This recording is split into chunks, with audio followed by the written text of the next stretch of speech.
Friends, टीके study classes की YouTube channel से मैं तेजकांत शर्मा सभी मित्रों का एक बार फिर से बहुत बहुत स्वागत करता हूं। देखिए फ्रेंड्स, आज हम इंडियन कॉन्स्टिट्यूशन में एक नया टॉपिक कवर करेंगे दोस्तों। और दोस्तों, आज का जो हमारा जो टॉपिक है दोस्तों, यानी कि प्रश्न काल यानी कि क्वेश्चंस हावर्स बात करेंगे दोस्तों। तो दोस्तों, आज हम इस टॉपिक के बारे में कवर करेंगे। और फिर दोस्तों, कल हम बात करेंगे जो जीरो हावर्स यानी कि हम कह सकते हैं, यानी कि शून्य काल की हम चर्चा करेंगे दोस्तों। तो दोस्तों, जुड़े रहेगा और टीके स्टडी क्लासेस चैनल है उसको आप लगातार शेयर सब्सक्राइब भी करते रहेगा दोस्तों। तो दोस्तों, बात करते हैं प्रश्न काल। देखिए दोस्तों, प्रश्न काल किसे कहते हैं, प्रश्न काल कितने प्रकार का होता है दोस्तों, इन सभी के बारे में हम जानकारी लेते हैं। तो दोस्तों, स्टार्ट करते हैं। देखिएगा, प्रश्न काल होता क्या है दोस्तों। देखिए दोस्तों, जो प्रश्नकाल होता है, यानी कि हम कह सकते हैं कि जब संसद का सत्र यानी कि जब संसद का सत्र चल रहा हो चल रहा हो तो बैठक का पहला जो घंटा होता है, यानी कि बैठक का जो पहला घंटा, इसका मतलब कहने का मतलब यह है कि 11 बजे से लेकर 12 बजे तक का जो समय होता है वो बैठक का पहला घंटा होता है। तो सदस्यों के द्वारा मंत्रियों से प्रश्न पूछने के लिए जो निर्धारित होता है, यानी कि जो टाइम पीरियड जो निर्धारित होता है, यानी कि 11 से लेकर 12 बजे का जो टाइम पीरियड है उसको दोस्तों हम क्या कहते हैं, प्रश्न काल कहते हैं। तो एक बार फिर से सुनिएगा दोस्तों। देखिए दोस्तों, संसद का सत्र यानी कि संसद का सत्र का हम कह सकते हैं कि जो संसदीय जो कार्यवाही होती है उसको हम संसद का सत्र हम कह सकते हैं। तो दोस्तों, जब संसद की जो संसदीय जो कार्यवाही जब चल रही होती है, तब जो बैठक का जो पहला जो घंटा होता है, यानी कि हम कह सकते हैं, सामान्यतः हम कह सकते हैं कि 11 बजे से लेकर 12 बजे तक का जो समय होता है, उसी सदस्यों के द्वारा मंत्रियों से क्या करते हैं, प्रश्न पूछने के लिए निर्धारित होता है। यानी कि जो सदस्य होते हैं दोस्तों संसद के, वो क्या करते हैं कि जो मंत्री होते हैं, मिनिस्टर होते हैं, उन सभी से प्रश्न पूछने के लिए वो क्या क्या किया जाता है, इस समय को निर्धारित किया जाता है। तो उसको हम क्या कहते हैं दोस्तों, उसको हम कह सकते हैं प्रश्न काल कहते हैं दोस्तों। तो आई होप फ्रेंड्स ये आपको समझ में आ गई है कि प्रश्न काल क्या होता है। ठीक है, देखिए फ्रेंड्स, जो प्रश्न काल होते हैं वो 3 प्रकार के प्रश्न काल होते हैं दोस्तों। देखिएगा, प्रश्न काल 3 प्रकार के कौन कौन से हो सकते हैं दोस्तों। देखिए दोस्तों, एक तो होता है तारांकित प्रश्न, इसको हम स्टार्ड क्वेश्चंस कहते हैं। अतारांकित यानी कि इसको हम कहते हैं अनस्टार्ड क्वेश्चंस कहते हैं। एक दोस्तों होता है अल्प सूचना के प्रश्न, हम कह सकते हैं शॉर्ट नोटिस्ड क्वेश्चंस होते हैं। तो ये 3 प्रकार के प्रश्न होते हैं। ठीक है, तो दोस्तों थोड़ा सा हम ओवरव्यू लेते हैं फिर हम इसको पढ़ेंगे। देखो दोस्तों, तारांकित प्रश्न क्या होता है, यानी कि स्टार्ट क्वेश्चंस क्या होते हैं। देखो, इसमें क्या होता है कि दोस्तों जो प्रश्न पूछते हैं वो मौखिक प्रश्न, यानी कि जब प्रश्न पूछा जाता है मंत्रियों से, ठीक है, किसी सदस्य के द्वारा, तो दोस्तों जो मंत्री होते हैं दोस्तों, इसका जो आंसर देते हैं वो ओरल देते हैं, यानी कि मौखिक को इसका आंसर देते हैं दोस्तों।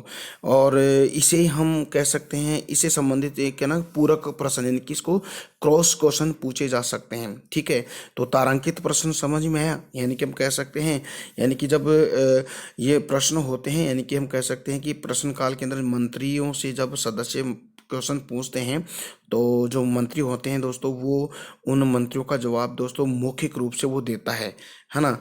और इस मौखिक जवाब जिनसे संबंधित कुछ क्रॉस क्वेश्चन भी पूछे जा सकते हैं, यानी कि हम कह सकते हैं पूरक प्रश्न भी पूछे जा सकते हैं। और इसी में तारांकित क्वेश्चन में दोस्तों, जब जो स्टार्ट क्वेश्चंस होते हैं, जब स्टार्ट क्वेश्चंस में क्रॉस क्वेश्चंस पूछे जाते हैं, तो इसमें दोस्तों बहस की संभावना बनी रहती है। तो ये तो दोस्तों स्टार्ट क्वेश्चंस हो गए, यानी कि हम कह सकते हैं तारांकित क्वेश्चन हो गए। अब देखिएगा, अतारांकित अनस्टार्ड क्वेश्चंस क्या होते हैं। देखिएगा, आपने अभी मैंने आपको बताया तारांकित क्वेश्चंस में क्या होता है, यानी कि हम कह सकते हैं कि मौखिक उत्तर दिया जाता है मंत्रियों के द्वारा। इसमें क्या होता है दोस्तों, यानी कि इस ऐसे प्रश्नों का जो लिखित उत्तर दिया जा सकता है, यानी कि तारांकित जो क्वेश्चन होते हैं उसका जो आंसर होता है दोस्तों वो लिखित रूप से दिया जा सकता है। और इसमें जो क्रॉस क्वेश्चन है, हम कह सकते हैं पूरक जो प्रश्न पूछे नहीं जाते हैं। तो दोस्तों इन दोनों में यही डिफरेंस है, तारांकित प्रश्न और अतारांकित प्रश्न। यानी कि तारांकित प्रश्न में तो दोस्तों जब मंत्रियों के द्वारा मंत्रियों को क्वेश्चन पूछा जाता है उसका आंसर मौखिक रूप से दिया जाता है, अतारांकित में लिखित रूप से दिया जाता है। और तारांकित क्वेश्चंस में क्यों दोस्तों क्रॉस क्वेश्चन पूछे जाते हैं, बट अतारांकित यानी कि अनस्टार्ड क्वेश्चंस के अंदर जो क्रॉस क्रॉस क्वेश्चन नहीं पूछे जाते हैं। ठीक है, अब दोस्तों हम इसके बारे में ये पढ़ेंगे कि जो हमारी पार्लियामेंट है, यानी कि पार्लियामेंट यानी कि लोकसभा और राज्यसभा में कितने तारांकित क्वेश्चन, कितने अतारांकित क्वेश्चन पूछे जाते हैं, टोटल कितने होते हैं, उनको हम आगे बात अपन करेंगे। तो इनके बारे में मैंने आपको बताया, तारांकित प्रश्न और अतारांकित प्रश्न।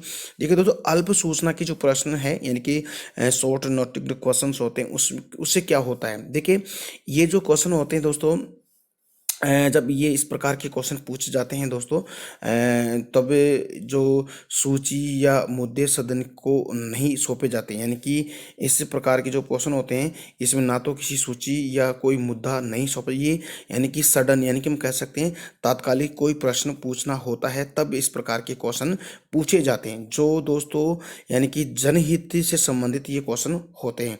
तो दोस्तों इन सभी को हम बात करेंगे। थोड़ा सा इसमें आपको मैं फ़र्क बता दूं, अल्प सूचना के प्रश्न यानी कि शॉर्ट नोटिक्ड क्वेश्चन में ये दोस्तों तारांकित प्रश्न जैसे ही होते हैं। जैसे हम तारांकित क्वेश्चन मैंने बताया कि जब मंत्रियों की ऐसे क्वेश्चन पूछे जाते हैं तो मंत्री इसका आंसर दोस्तों मौखिक रूप से यानी कि ओरल रूप में वो देते हैं, और इसी में क्रॉस क्वेश्चन भी पूछे जाते हैं। तो अल्प सूचना के प्रश्नों के अंदर ऐसा ही होता है दोस्तों, यानी कि ये तारांकित प्रश्न से ही जैसे ही होते हैं। ठीक है दोस्तों, तो अब इसको हम थोड़ा सा पढ़ लेते हैं। देखिएगा दोस्तों क्या होता है, देखिएगा प्रश्नकाल क्या होता है। जब संसद का सत्र यानी हम कह सकते हैं संसदीय कार्यवाही चल रही होती है, तब ये होता है कि सदस्यों के द्वारा मंत्री से प्रश्न पूछने के लिए जो निर्धारित होता है, जो टाइम पीरियड निर्धारित हो, उसको हम क्या कहते हैं, प्रश्नकाल यानी कि क्वेश्चन आवर्स कहते हैं। यानी कि ये 11 से लेकर 12 बजे का टाइम पीरियड होता है। ये 3 प्रकार के होते हैं दोस्तों। देखिएगा 3 प्रकार के कौन कौन से। एक तो दोस्तों, एक तो तारांकित यानी कि स्टार्ड क्वेश्चंस होते हैं, अनस्टार्ड क्वेश्चंस यानी कि अतारांकित क्वेश्चन होते हैं, और एक दोस्तों आपको पता होना चाहिए, एक होता है अल्प सूचना के प्रश्न यानी कि शॉर्ट नोटिक्ड क्वेश्चंस होते हैं। तो अब एक एक के बारे में हम चर्चा करेंगे। देखिए दोस्तों, तारांकित प्रश्न क्या होते हैं, मैंने अभी आपको बताया था कि ये वे प्रश्न होते हैं जिनका मौखिक उत्तर दिया जाता है, यानी कि जब मंत्रियों से जब क्वेश्चन पूछे जाते हैं किसी सदस्य के द्वारा, तो मंत्री क्या करते हैं कि इसका आंसर मौखिक यानी ओरल रूप से वो देते हैं, जिनसे संबंधित पूरक प्रश्न भी पूछे जा सके, और इससे रिलेटेड जो पूरक यानी कि क्रॉस क्वेश्चन भी से पूछे जाते हैं। देखिएगा शॉर्ट स्टार्ड क्वेश्चंस से में क्रॉस क्वेश्चन पूछने पर बहस की संभावना बनी रहती है। जब मंत्रियों से ये क्वेश्चन पूछते हैं यानी कि क्रॉस क्वेश्चन भी जब किया जाता है, तो इसमें क्या होता है, संभवतः बहस होती है दोस्तों। ठीक है, तो ये हो गया आपके तारांकित प्रश्न हो गए। ठीक है, अब देखिए अनस्टार्ड क्वेश्चंस क्या होते हैं। देखिएगा दोस्तों, ऐसे प्रश्न जिनका लिखित रूप उत्तर दिया जाता है। देखिएगा अभी मैंने आपको बताया कि तारांकित में तो मौखिक रूप से इसका आंसर दिया जाता है, उत्तर दिया जा सकता है, लेकिन इसका यानी अतारांकित में लिखित रूप से इसका आंसर दिया जाता है। ठीक है, इनमें संबंधित प्रश्न क्या होते हैं, यानी इससे पूरक प्रश्न यानी कि हम कह सकते हैं दोस्तों, जो कहने का मतलब ये है कि इसमें पूरक प्रश्न क्रॉस क्वेश्चन नहीं होते हैं, यानी कि आंसर तो लिखित रूप से दिया जाता है, बट इसके अंदर जो क्रॉस क्वेश्चन नहीं होते हैं। जैसे हम कह सकते हैं, जैसे मान लें एक ये सदस्य है, मंत्री है, ठीक है, एक सदस्य, ये सदस्य है, एक सदस्य यानी किसी सदस्य द्वारा एक दिन में अधिकतम 10 प्रश्न पूछे जा सकते हैं। कौन से, अतारांक अनस्टार्ड क्वेश्चन से एक दिन में कम से कम किसी भी सदस्य द्वारा मंत्री को 10 प्रश्न पूछे जा सकते हैं, अतारांकित हैं, जिसमें से अधिकतम 5 प्रश्न कैसे हो सकते हैं, यानी कि तारांकित हो सकते हैं, यानी कि स्टार्ड क्वेश्चंस होते हैं। ठीक है, तो ये आपको याद रखना है, बहुत इंपॉर्टेंट है। अब देखिए टोटल हम देख लेते हैं कि कितने तो तारांकित क्वेश्चन पूछे जा सके और कितने अतारांकित क्वेश्चन पूछे जा सकते हैं संसद में। देखिएगा दोस्तों, देखिएगा 1 मिनट, देखिएगा इसमें देखिएगा कुल जो तारांकित क्वेश्चन होते हैं वो 35 क्वेश्चन पूछे जा सकते हैं, और कुल अतारांकित 415 पूछे जा सकते हैं। ठीक है, देखिएगा दोस्तों एक बार इसको देख लीजिएगा। संसद है, लोकसभा, राज्यसभा। लोकसभा में तो दोस्तों तारांकित क्वेश्चन 20 हो सकते हैं, और अतारांकित दोस्तों 255 हो सकते हैं, जिसमें 230 तो तारांकित और इसमें 25 जब राष्ट्रपति शासन लागू होता है, यानी कि आर्टिकल 352 जब लागू होता है किसी राज्य के अंदर, तब ये 25 तारांकित क्वेश्चन पूछे जा सकते हैं। और राज्यसभा की अगर बात करें तो तारांकित इसमें 15 क्वेश्चन होते हैं और अतारांकित 160 हो सकते हैं। टोटल हम कह सकते हैं कुल तारांकित क्वेश्चन 35 और कुल अतारांकित 415 दोस्तों। तो आई होप फ्रेंड्स ये आपको बातें समझ में आ गई है। अब देखते हैं, बात करते हैं आगे की अल्प सूचना के प्रश्न। देखिए, शॉर्ट नोटेड क्वेश्चन क्या होते हैं। यदि किसी सदस्य द्वारा पहले से ही पूछे जाने वाले प्रश्नों को सूचियां व मुद्दे सदन को नहीं सौंपते हैं और ये तात्कालिक प्रश्न होते हैं, यानी कि और तात्कालिक कोई प्रश्न पूछना है तो इसके लिए अध्यक्ष यानी कि लोकसभा का अध्यक्ष और राज्यसभा का यानी कि सभापति यानी कि उपराष्ट्रपति सभापति होता है, पदेन सभापति राज्यसभा का होता है, उसको सूचना देकर उसकी स्वीकृति मिलने के पश्चात ऐसे प्रश्न पूछे जा सकते हैं। और इन प्रश्नों में हम कह सकते हैं कि ये कब पूछे जाते हैं, इसका क्या रीज़न है देखिएगा।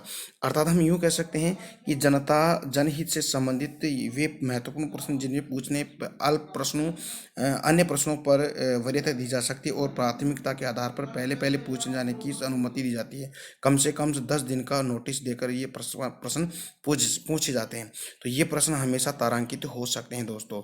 तो जनता के हित के लिए यानी कि हम कह सकते जनहित से संबंधित ये क्वेश्चन होते हैं और ये तारांकित क्वेश्चन होते हैं दोस्तों।